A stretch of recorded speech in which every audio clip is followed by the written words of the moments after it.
चंद्रयान-3 उड़ा रही है, अपनी परंपरा का निर्वहन करते हुए। आप देखिए इसरो में साड़ियां पहने हुए, बालों में गजरा लगा हुआ है, एकदम सामान्य सी भारतीय नारी जो अपने परिवार, अपनी परंपरा को वहन करते हुए चंद्रमा पर यान उतार दिया। एक तरफ करवा चौथ पर चंद्रमा की पूजा और दूसरी तरफ चंद्रमा पे लैंड करा दिया। बोला ये है मेरी हिम्मत। बहुत दिन से हमने यहां से वहां देख लिया, वहीं आके देखेंगे भाई, तुम्हारी फोटो वहीं से मंगा लेंगे, टेंशन ना लो, तुम्हारे उगने का हम इंतजार हम नहीं करने वाले। ये हमारी महिलाओं की ताकत है, लेकिन इस ताकत को कोई दे नहीं सकता, शक्ति दी जाती है। उसमें हमारे कुछ नेता थे, उनको शक्ति मिल गई है। उनसे बोले आप इस पे कौन बधाई देंगे? बोले जैसे वहां से लोग लौटेंगे हम पूरा बड़ा फंक्शन करेंगे। उन्हें पता नहीं था गया कौन, उन्हें लगा प्रज्ञान नाम का कोई वैज्ञानिक उतर गया है। वो गलती में थे। एक आध तो बोले क्या उतरा है, ठीक है, उनको डर लग गया। एक ने बोला इसके लिए नासा को बहुत बहुत बधाई। नासा वाले सोच रहे भाई हमें ऐसे ही नेताओं की आवश्यकता है, जाके देखो वीडियो वायरल हो रहे हैं, नासा को बहुत बहुत बधाई। तो इसका सीधा सा मतलब क्या, उनको शक्ति दी गई, उसको संभाल नहीं पाए। लेकिन अभी किसी पढ़ी लिखी महिला, वैज्ञानिक महिला से पूछो, वो उसके बारे में सब कुछ बता देगी। ये इंपावरमेंट होता है। परिवर्तन किससे आता है? परिवर्तन आता है इंपावरमेंट से। इंपावरमेंट अपने अस्तित्व के होने की जानकारी है। इंपावरमेंट क्या है? अपने अस्तित्व के होने की जानकारी। मैं हूं और मैं क्यों हूं, ये दो सफर जब इंसान पूरा करता है तो इंपावरमेंट होती है। और जिस व्यक्ति को अपने अस्तित्व की जानकारी हो जाए, मैं क्यों हूं, मैं हूं और मैं क्यों हूं, उसी दिन उसका सफर पूरा हो जाता है। भारत की महिलाओं के साथ तो ऐसा रहा है, ऐसा समय आया है कि उनके अस्तित्व को ही हमने नकार दिया है। आज भी भारत की जीएनपी की जब कैलकुलेशन होती है उसमें महिला शक्ति के बारे में बात नहीं होती है। हमारे घर में कोई काम वाली होती है 3,000 4,000 लेती है, लेकिन हमारी मां, हमारी बहन जब कपड़े धोती है तो उसके काम की कोई वैल्यू नहीं है। वो कभी भी जीडीपी जीएनपी में कैलकुलेट नहीं होती है। तो क्या वास्तव में अगर अर्थव्यवस्था के लिहाज से देखूं तो क्या मेरी देश की महिलाएं अपने अस्तित्व में हैं? जमीन का रिकॉर्ड पुरुष के नाम पे है, क्या उसकी पत्नी खेत में काम नहीं कर रही होती है? किसान उस पुरुष के साथ लगता है, उस महिला के साथ क्या लगता है? उसको इकोनॉमी कहता है प्रचंड बेरोजगारी, डिसग्यूज अनएम्प्लॉयमेंट। 2011 आईएएस प्रीलिम्स का क्वेश्चन है ये। डिसग्यूज अनएम्प्लॉयमेंट यानी नॉमिनल प्रोडक्टिविटी जीरो, उसके होने न होने से कोई फर्क नहीं पड़ेगा। किसान आंदोलन में पुरुष ही क्यों थे, महिलाएं क्यों नहीं? जबकि आज आधुनिक रिकॉर्ड कहता है कि जो पलायन हो रहा है, आज खेतों में सबसे ज्यादा भार किसके ऊपर आ चुका है? महिलाओं में। क्योंकि पुरुष क्या कर रहा है? बंबई में, दिल्ली में जाकर कमा रहा है। तो जब वहां कमा रहा है तो खेतों में काम कौन कर रहा होगा? कभी सोचा तुमने रुक के? और अगर वो वहां कमा रही है तो वो किसान क्यों नहीं है? और जो कर रहा है और जो वो है नहीं, तो उसका अस्तित्व कहां है? अगर आप इस क्लास में हो और आपकी अटेंडेंस ना हो, आपको कोई डायरी ना दिया जाए, आपका कोई रिकॉर्ड ना हो, आपका अस्तित्व क्या हुआ? आपका अस्तित्व जीरो। अब जरा मेरे देश की महिलाओं के बारे में बात करो, क्या वो कहीं भी अस्तित्व में हैं? किसान आंदोलन में तुम मुझे महिला दिखाओ। खेतों में कौन काम कर रहा है आज? अगर पुरुष मुंबई में है, दिल्ली में है, तो खेतों में क्या भूत काम कर रहे हैं? काम कर रहे हैं। सरकार के हिसाब से वहां भूत ही काम कर रहे हैं, क्योंकि आपके पास कोई रिकॉर्ड नहीं है। तो जो नहीं है तो उसका अस्तित्व ही नहीं है। तो ये पूरी लड़ाई किस बात की है? ये एम्पावरमेंट क्या है? अपने अस्तित्व की खोज। मैं हूं और मैं क्यों हूं। और ये सिर्फ महिलाओं के लिए नहीं है, ये उस ट्रांसजेंडर के लिए भी उतना ही सत्य है, जिसने वर्षों तक ये पूछा कि महिला की कैटेगरी है, पुरुष की कैटेगरी है, मैं क्या हूं। तो आज पूरे दुनिया में जो भी तुम आंदोलन देख रहे हो, जो भी बदलाव देख रहे हो, वो एम्पावरमेंट का बदलाव है। वो एम्पावरमेंट का बदलाव है। जो आज सरकारों को आगे बढ़कर ई एजुकेशन की बात हो रही है, तो ग्रामीण क्षेत्र का बच्चा पूछ रहा है, वो देखो शहरी बच्चे को तुम इतनी अच्छी एजुकेशन दे रहे हो, मैंने कौन सा पाप किया है? संविधान लिखते समय तो तुमने लिखा था we the people of India, लिख देते we the people of urban India, we the people of rural India. तुमने लिखा we the people of India, यानी भारत के संपूर्ण भौगोलिक क्षेत्र में रहने वाला हर व्यक्ति क्या है? भारतीय है। और डीपीएसपी में तुमने लिखा कि हम कल्याणकारी राज्य होंगे, वेलफेयर स्टेट होंगे। तो कहां है तुम्हारा वेलफेयर? उसको हॉस्पिटल है, उसको एजुकेशन है। मैंने कौन से पाप किए थे जो मैं गांव में पैदा हो गया और तुम्हारा राष्ट्रपिता कहते हैं, किताबों में लिखते हो कि भारत की आत्मा गांव में रहती है। कौन से विरोधाभास में तुम जी रहे हो? तुम लिखते हो कि भारत की आत्मा गांव में रहती है, महात्मा गांधी ये बात कह के चले गए, एनसीईआरटी किताबों में लिख दिया भारत की आत्मा गांव में रहती है, तो शहर में कौन रहता है भाई? तो कौन ऐसा व्यक्ति है जो आत्मा की हत्या करने पर लिखा हुआ है? भगवत गीता में कहा गया, नैनम चिंद्रति शस्त्राणि नैनम दहति पावका न चैनम क्लेदन्ते आपो न शोष्यति मारुता, कि आत्मा को ना कोई जला सकता है ना कोई उसको भिगो सकता है, और तुमने आत्मा ही मार दी भारत की। तुम्हारा इंफ्रास्ट्रक्चर पहले किसको मिलना चाहिए था, ग्रामीण भारत का, शहरी भारत को? तो ये जो है वो इंपावरमेंट का सेगमेंट है। 75 साल से गांव इंतजार कर रहे हैं ना, बिजली की, सड़क का, पानी का, इंफ्रास्ट्रक्चर का। तो इंपावरमेंट का कॉन्सेप्ट कहता है कि इंतजार नहीं करना है, वो तुम्हें प्रक्रिया के अंतर्गत मांगना है, वो तुम्हें प्रक्रिया के अंदर जनरेट करना है। सरकारें क्या महिलाओं के लिए प्रोग्राम नहीं चला रही थी? 1947 से चल रहे हैं। तो महिलाओं को आगे बढ़कर क्या करना पड़ेगा? अपने आप को एंटरप्रेन्योर में, अपने आप को नई चीजों में परिवर्तित करना होगा, चाहे वो शिक्षा हो, चाहे वो विज्ञान हो, चाहे वो उद्योग हो। तब इंपावरमेंट आता है। जब इंपावरमेंट आता है तब रियल चेंज आता है। क्योंकि पावर में, मान लो आज हम कह सकते हैं भाई हमारे देश की जो राष्ट्रपति हैं वो महिला हैं, पर वो एक हैं, वो एक हैं, माननीय राष्ट्रपति सिर्फ एक हैं। तो क्या इससे देश की समस्त महिलाओं की स्थिति बदल गई? देश में वास्तविक बदलाव तब आएगा जब वो इंपावर होंगी। तो पावर और इंपावरमेंट बीच का कॉन्सेप्ट, ये बहुत छोटा सा शब्द है, तुमने कई बार ये शब्द सुना होगा, इसकी गहराई को आज अंदाजा लगाओ कि ये क्या है। अब तुम्हें अंदाजा लग चुका होगा कि अगर मैं अब तुमसे पूछूं, मुझे 10 मिनट हो गए इस पे बात करते हुए, अगर मैं तुमसे अब छोटी सी एक बात पूछूं कि अब तुम्हें इंपावर करना है किसी को, क्या करोगे? क्या करोगे? और वो प्रेरणा कैसे आएगी? तुम्हारी तरह वही मोटिवेशन वीडियो देखे? हाँ, क्या करना पड़ेगा? सबसे पहले उसे अवसर देने होंगे। आप में से कई बेटियां यहां बैठ के पढ़ाई कर रही हैं, लेकिन देश की ऐसी कई बेटियां होंगी जो यहां तक आने की हिम्मत नहीं जुटा पाई हैं। आप आज ये सपने इसलिए देख पा रहे हो क्योंकि आज आपको अवसर मिले हैं। तो पहले तो उनको अवसर देने होंगे। लेकिन अवसर क्या होता है? अवसर क्या होता है?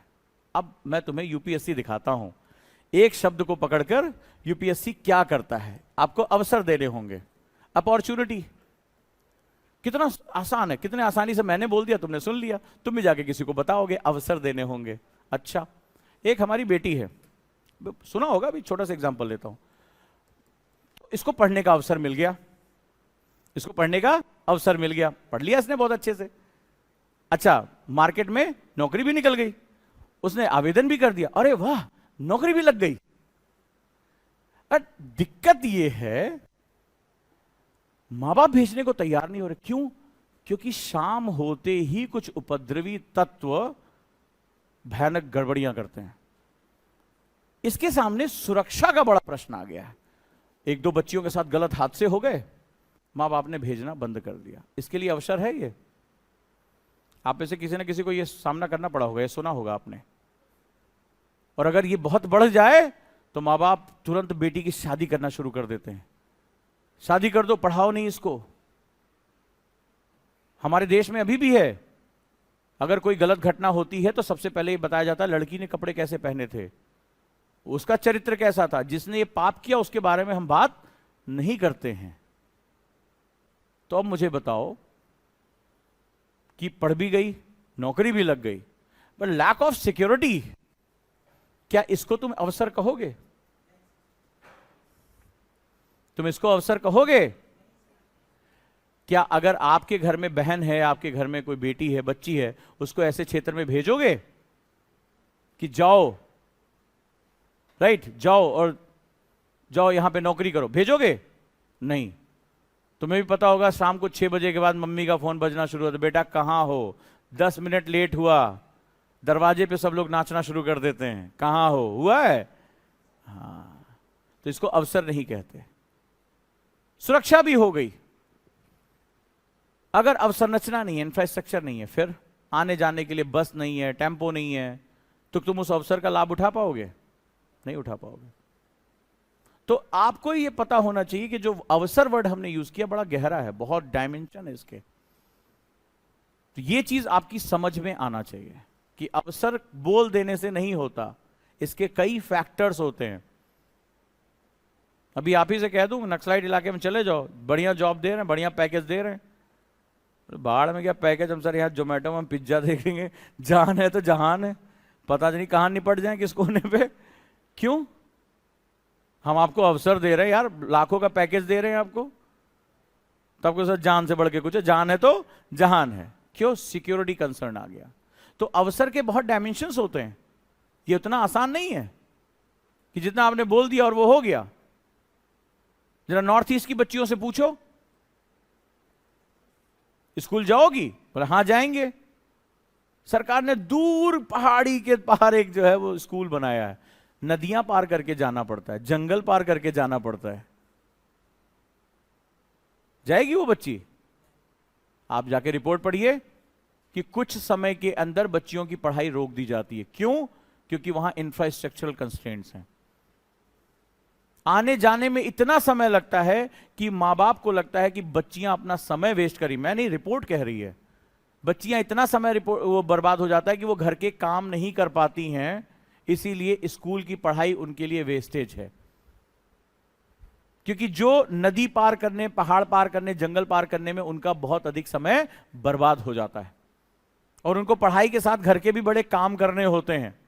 उनकी पढ़ाई एक कीमत मांगती है, पढ़ाई उनकी सौदा है एक, जो उनसे कहता तुम्हें पढ़ने तो देंगे लेकिन उसके बदले तुम्हें ये काम करने होंगे, तो वो उसको एक्सेप्ट करती हैं, और वो भी वहां डिस्टर्ब है। नॉर्थ ईस्ट के बारे में जाके पढ़ लीजिए, कश्मीर के बारे में जाके पढ़ लीजिए, बहुत सी जगहों पे अभी भी बस सर्विस, रेलवे सर्विस नहीं है। तो अवसर कोई छोटी मोटी चीज नहीं कि आपने कहा अवसर दे दिया, हमने थाली में उठा के आपको अवसर दे दिया। ये बहुत कॉम्प्लेक्स इशू है। अब मैंने बात तो एक छोटे से शुरू की थी, और बात कहां तक फैलती चली जा रही है। यही यूपीएससी का सिलेबस है, यही यूपीएससी का सिलेबस है। और इस सिलेबस डिकोडिंग प्रोसेस में आप जितना लंबा जाओगे उतना ही तुम्हें यूपीएससी समझ में आना शुरू हो जाएगा, और तुम्हें समझ में आ जाएगा कि ये तुमसे पूछना क्या चाहता है। और तुम केवल एक परिभाषा रटने तक यूपीएससी का सिलेबस समझ रहे थे कि पेपर 1 में वुमेन एम्पावरमेंट है, और तुम उसका प्रोसेस ही नहीं समझ पाए।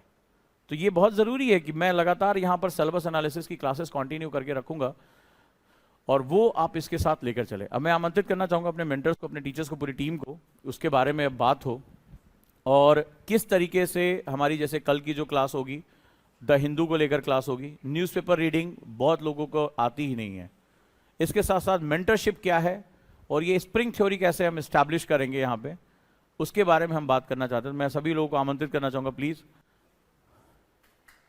मेरी पूरी टीम। गुड इवनिंग एवरीवन, कैसे हैं आप सभी? बहुत अच्छे, तो खुश होके बोलिए। Very good. आप में से कुछ लोगों से तो पहले भी मुलाकात हो चुकी है, आप तो क्लासेस कर ही नहीं है ना? तो आज का आपका पहला दिन कैसा रहा ये बताइए। बहुत अच्छा रहा, बिल्कुल। अच्छा, घूम के आ गए ना? ये तो पूरा घूम लिया आपने बाहर। क्लास कैसी लगी? अच्छा, और सीखा क्या? ये सबसे ज़्यादा ज़रूरी है। क्या सीखा बताइए, अपने शब्दों में बताइए। आज आपने क्या सीखा? सर ने इतनी सारी बातें बताई हैं, आपने उन सारी बातों से क्या सीखा है? ये बहुत ज़्यादा ज़रूरी है। बताइए क्या सीखा?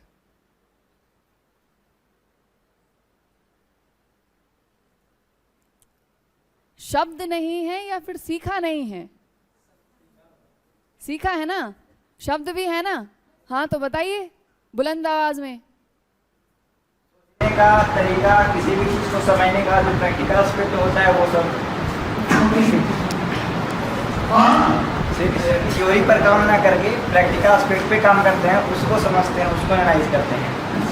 और ये नहीं सीखा कि अगर आगे आने वाला वक्त बदलना हो तो आज पहले खुद को बदलना।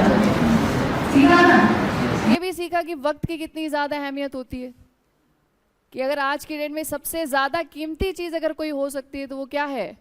आपका खुद का टाइम है। और सर ने अभी अभी जो कंक्लूड करते टाइम सर जो बोल रहे थे अपॉर्चुनिटीज़ के बारे में, अवसर के बारे में, ठीक है, तो मैं भी उसी को लेके एक दो बात बोलना चाहूँगी कि जो अवसर, जो अपॉर्चुनिटी आपको मिली है, जिसकी वजह से आप यहाँ पर बैठे हैं, आपको भी बड़ी मुश्किलों से मिली होगी। यहाँ बहुत सब लोग संघर्ष करके आए होंगे, कुछ लोग खुद लड़े होंगे, है ना। हो सकता है आप में से कुछ ऐसे हों जिनको लड़के निकाला गया होगा, कुछ अपनी काबिलियत को साबित करने के लिए आए होंगे, आए हैं ना। तो ये जो अवसर आपको मिला है, अपॉर्चुनिटी आपको मिली है ना, आपको भी इतनी आसानी से नहीं मिली। और यकीन मानिए जो आपको मिल गई है वो सबको नहीं मिलती, सबको नहीं मिलती। और आपको भी अभी मिल गई है, ये जरूरी नहीं है कि आपको भी बार बार मिल जाए। समझते हैं इस चीज को? आपको भी ये अवसर बार बार मिल जाए ये भी जरूरी नहीं होगा। तो अगर इस बार आपको मिल गया है ना ये अवसर, तो इसी बार जो बनना चाहते हो इसी बार बनना। आप अभी जहां से भी आए हो, अपना घर, परिवार, समाज, जिस भी एग्जाम, जो भी आपका एजुकेशनल बैकग्राउंड रहा हो, वो सब एक साइड में रख दीजिए अब। क्योंकि अब जिस भी प्लेटफॉर्म की तैयारी करने के लिए जा रहे हो ना, वहां पे सबको समान अवसर, जो पेपर होगा सबका एक जैसा होगा, ठीक है। क्लासरूम भी वही होगी, पढ़ाने वाले वही होंगे, बस डिफरेंस ये होगा कि आप में जितने लोग यहाँ बैठे हैं ना, वो लोग अपने अपने समय का कितना सदुपयोग कर रहे हैं, अपने अवसर का कितना सदुपयोग कर रहे हैं, वो फर्क बता देगा, ठीक है। तो मेरी तरफ से बहुत बहुत शुभकामनाएं हैं आप सभी को।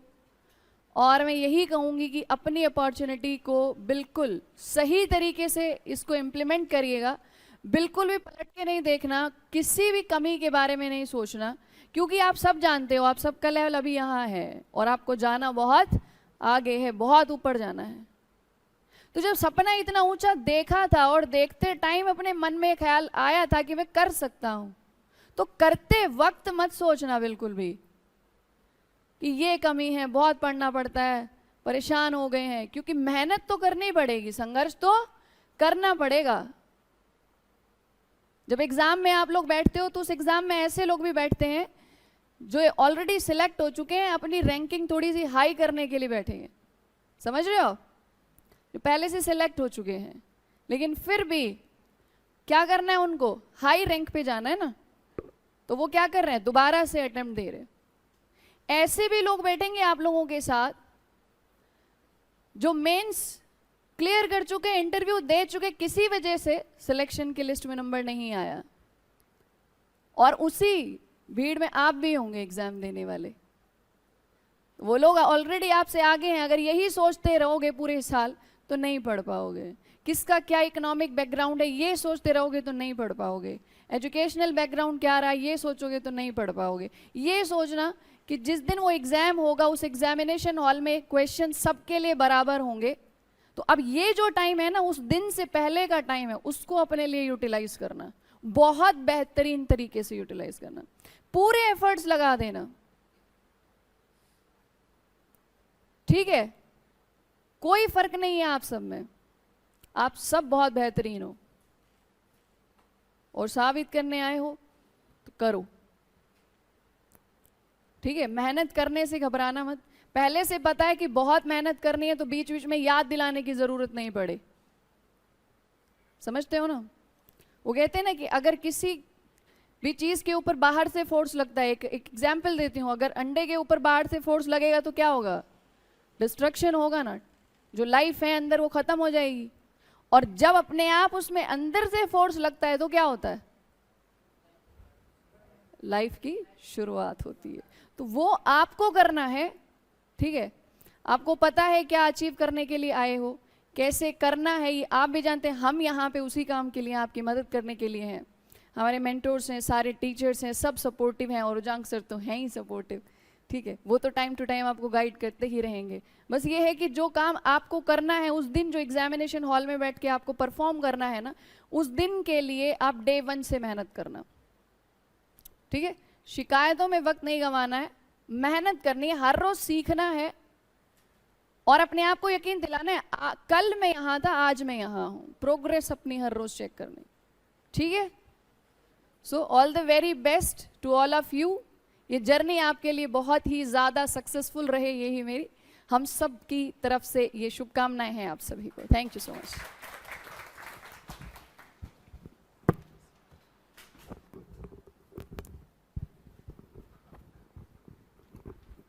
करिकुलम के बारे में थोड़ा सा बात कर लेते हैं, क्योंकि पूरी टीम से आप लोगों की मुलाकात होगी। हमारी पूरी टीम है, और जहाँ जो गुरुकुल है उसकी एक सबसे खास बात है कि ये टीचिंग और मेंटरशिप का बैलेंस है।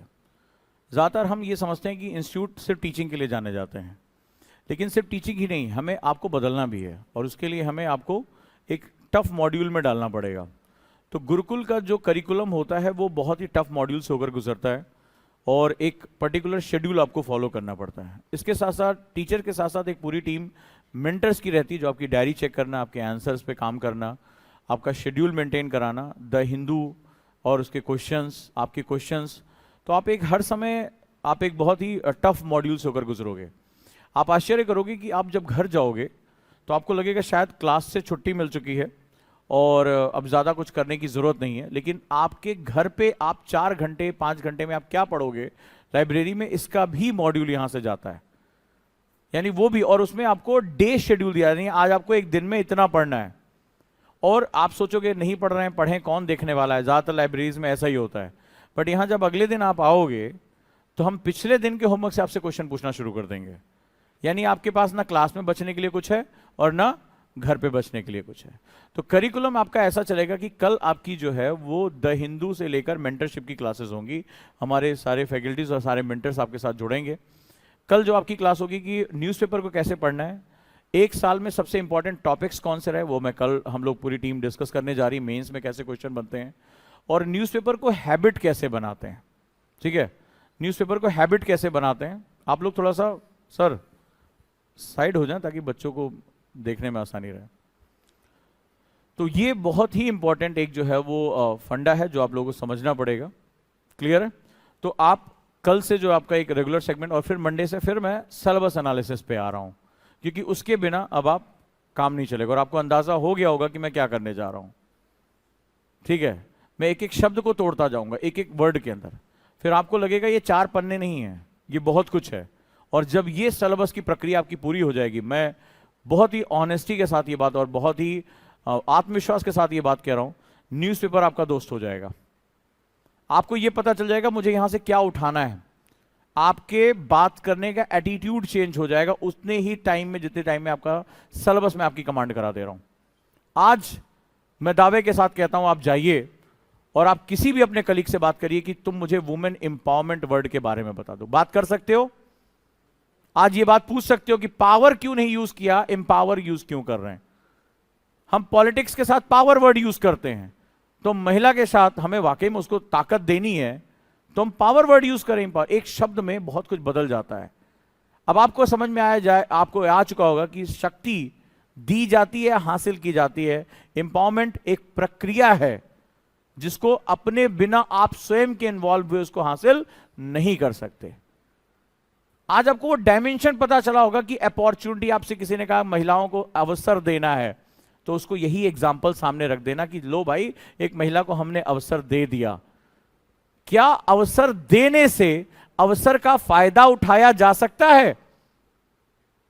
और भारत की जो प्रगति रुकी है उसके पीछे सबसे बड़ा कारण है, सरकार दावा करती है कि मैंने स्कूल बना दिया। गवर्नमेंट के छोटे से आंकड़े को उठा के देखो, सबसे ज्यादा ड्रॉप आउट रेशियो में महिलाएं हैं, लड़कियां हैं। ड्रॉप आउट यानी स्कूल छोड़ देने की प्रक्रिया में सरकार का दिमाग खराब हो गया। सर्व शिक्षा अभियान चलाया, मिड डे मील चलाया, मिलेनियम डेवलपमेंट गोल में यूनाइटेड नेशन से वादा किया कि इनरोलमेंट बढ़ाएंगे, तो लड़कियों ने स्कूल क्यों छोड़ दिया? जब सर्वे हो तो पता चला कि स्कूल में लेडीज टॉयलेट ही नहीं है। एक शर्मनाक स्थिति की वजह से माँ बाप ने कहा नहीं, मेरी बच्ची के साथ सुरक्षा का जो है उत्पन्न हो गया, वो नहीं जाएंगी। आप अंदाजा लगाओ, स्कूल बनाया, टीचर बनाया, मॉड्यूल किया, बजट बनाया, और टॉयलेट ना होने की वजह से ड्रॉप आउट रेशियो बढ़ गया। आप इंटरनेट पे जाके आज चेक कर लेना। तो आज इस क्लास में अगर एक ही चीज तुम सीख कर गए हो कि अवसर सिर्फ थाली में परोस के देने का नाम नहीं है, अवसर एक मल्टी डायमेंशनल प्रोसेस है, तो आज की मेरी जो मेहनत है वो सफल हो गई। तुम यही तुम समझ पाए तो चारों पेपर में तुम्हारे सामने, तुम्हें भारत का हर व्यक्ति, तुम्हें समझ में आएगा कि क्यों नहीं वो इतने सालों की इतनी प्रोग्राम एंड पॉलिसीज के बाद भी आज भी वो प्रगतिशील नहीं हो पाया, क्योंकि सबसे बड़ा हमारा वर्ग 55% आबादी किसानों की है। क्या किसानों को कभी अवसर मिले? अब तुम सोच के तुम देखना। और क्या किसान वर्ग खुद अपनी प्रगति के लिए आगे आया? तुम सोच के देखना।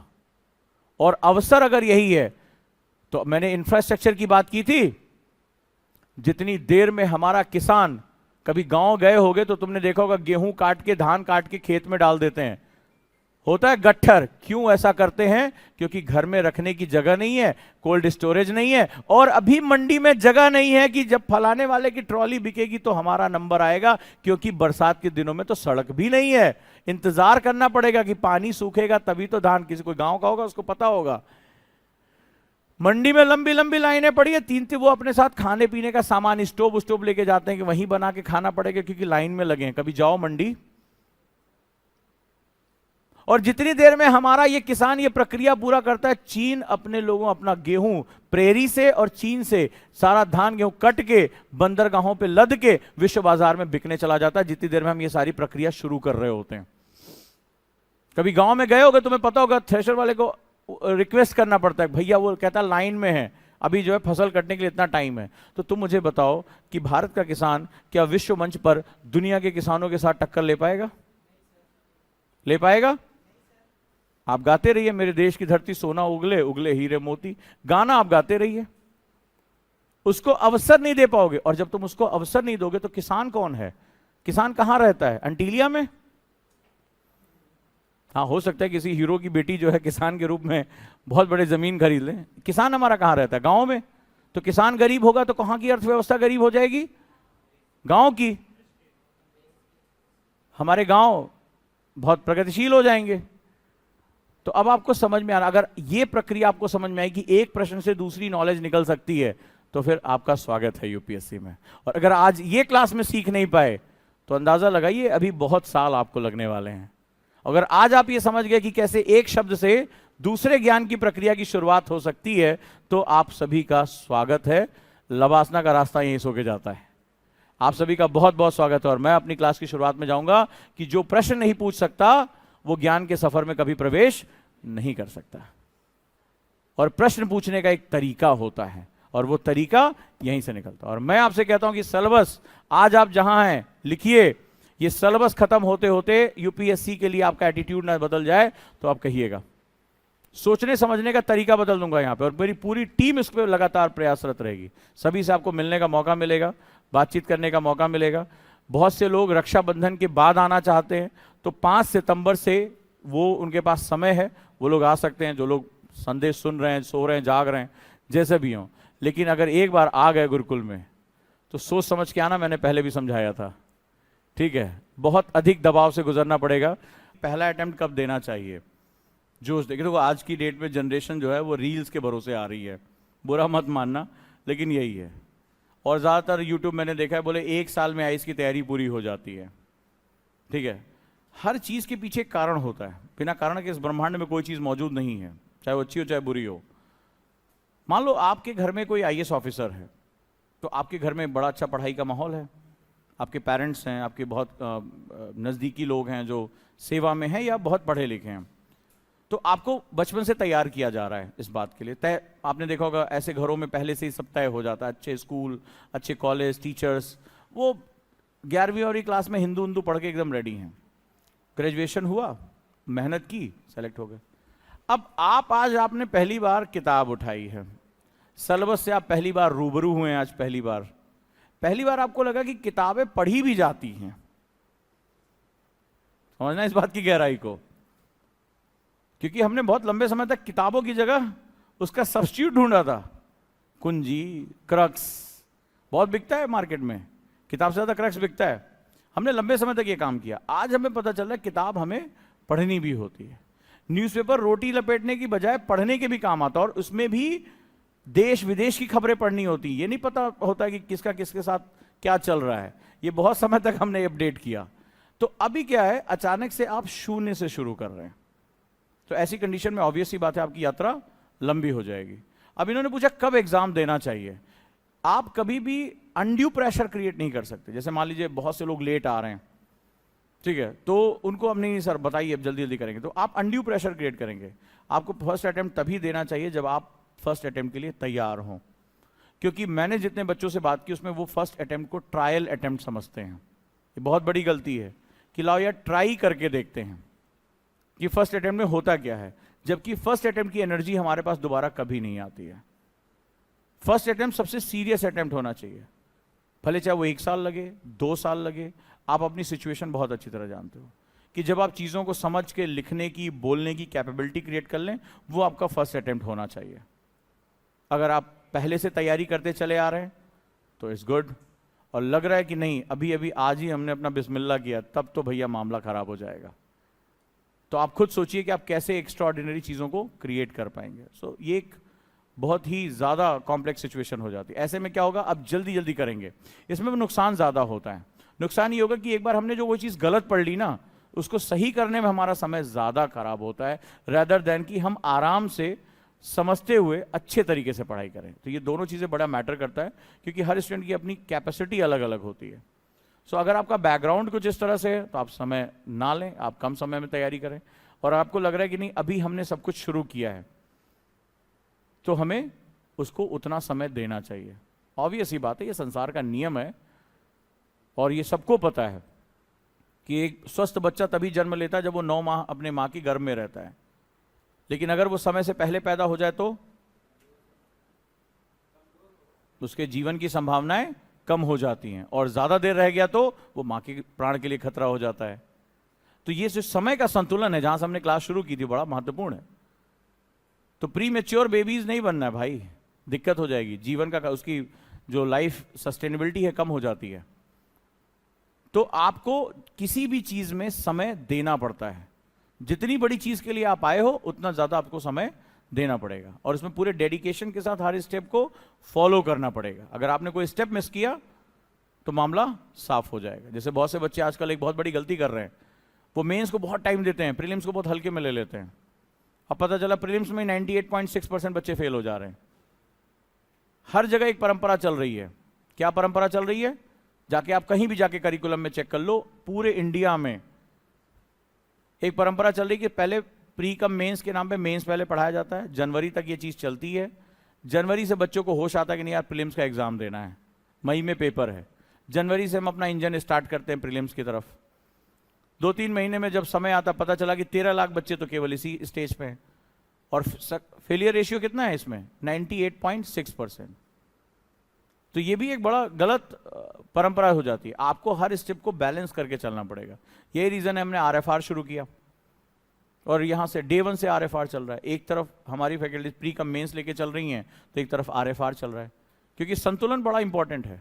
आप कितने भी मेधावी हो, 4 महीने में प्रीलिम्स नहीं क्रैक कर पा रहे हो, ये बहुत मुश्किल है। और जिसमें देश का सबसे ज्यादा मेंस में, तो आप ये समझो कि केवल 14,000 बच्चे मेंस दे रहे हैं, लेकिन प्रीलिम्स में अंदाजा लगाओ 11 लाख लोगों ने एग्जाम दिया था। तो कंपटीशन सबसे ज्यादा कहां है? तो आपको ये संतुलन समझना पड़ेगा कि संतुलन क्या है। और गुरुकुल में हम यही सब चीजों का पालन करते थे। ध्यान से आपको ये चीजें तैयार, तो आपको जब लगे कि आप तैयार हैं, और इसीलिए हम इतनी टेस्ट प्रक्रियाओं से होकर गुजारते हैं आपको, तो आपको खुद अंदर से आवाज आने लगेगी yes we are ready.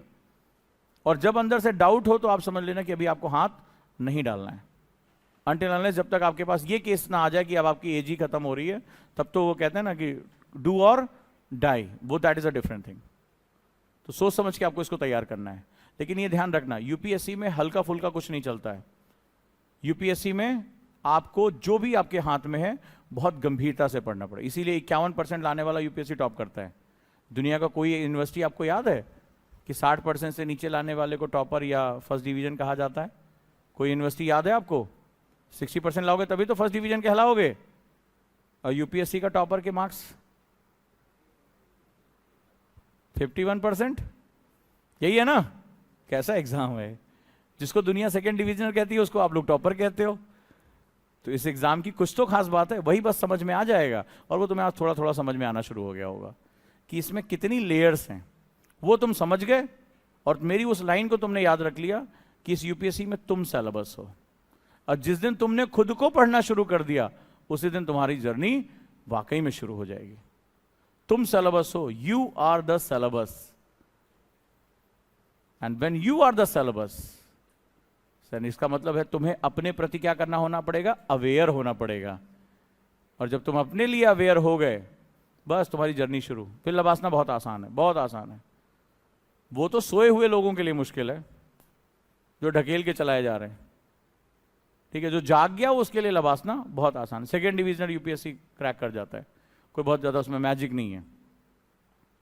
So you are the syllabus, तो आज से खुद को पढ़ना शुरू करो। You are the unit of this particular syllabus. ये सब कुछ तुम्हारे लिए हो रहा है, ठीक है। Thank you so much.